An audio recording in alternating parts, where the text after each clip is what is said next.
Greetings, YouTube. Beautiful Mind here. We have the following question that comes in from College Algebra 1.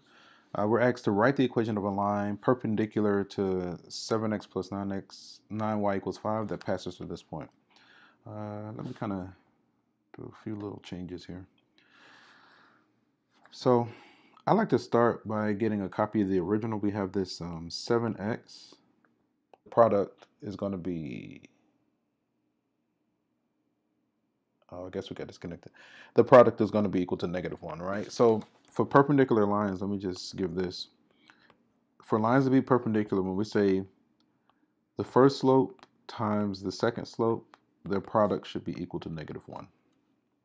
Okay? So all we need to do is find the slope of the first line and then plug it into this formula that you see here, all right? So I'm going to get a copy again. I don't know. 7x plus 9y equals 5, right? So let's solve for y. We're going to use inverse operation, so we want to isolate the y, get the y by itself. So we're going to move terms away from y. So let's start by moving to 7x. The inverse operation of a positive 7x is going to be a negative 7x. So we're going to subtract 7x from both sides. A number plus its opposite adds to 0, so these add to 0. Okay. The 9y just comes down. The equal sign just comes down. And then those are unlike terms, so we leave them separate. -7x plus 5, right?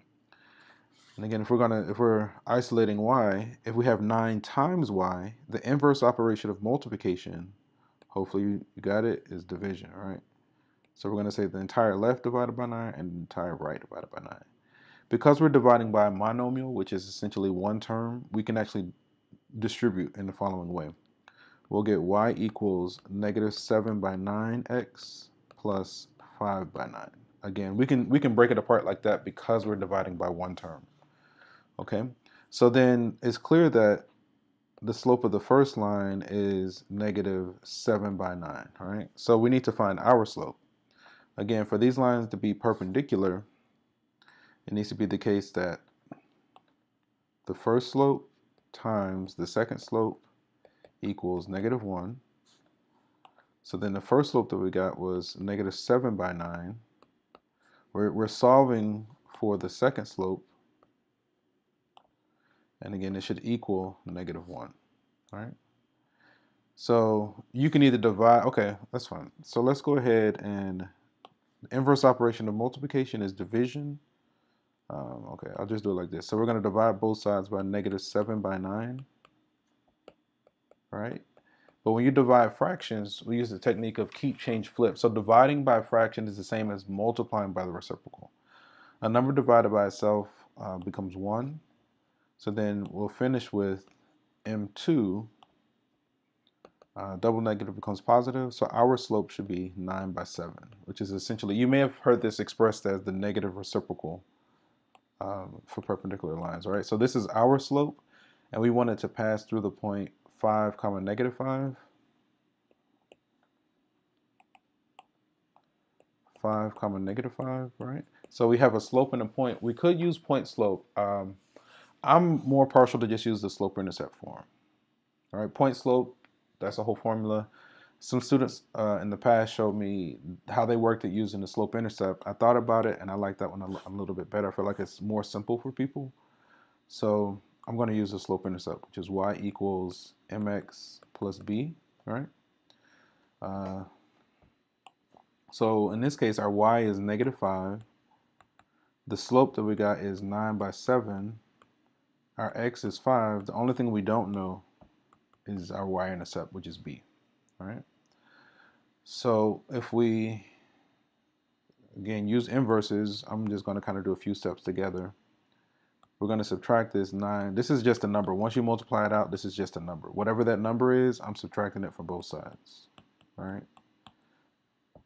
Whatever that number is after you do that operation, I'm just subtracting it from both sides. A number minus its opposite, these add up to 0.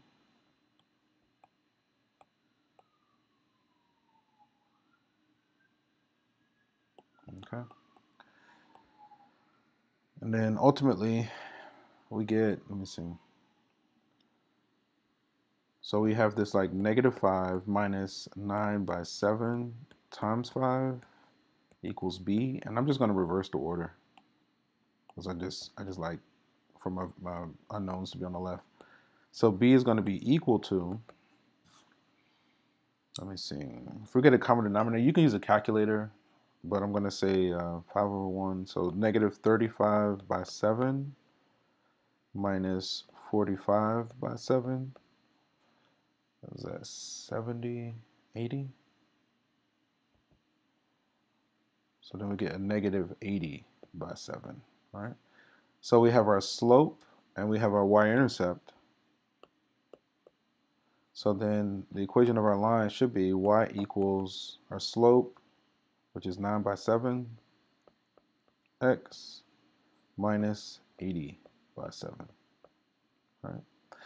You know, we should verify that, you know, the point negative 5, 5 passes through this.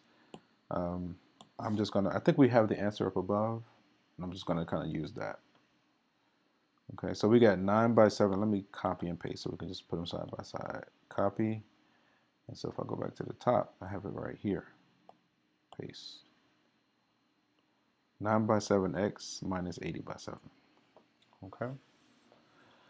And so on that note, we're going to end the session here. And from one beautiful mind to another, enjoy the rest of your day. Peace.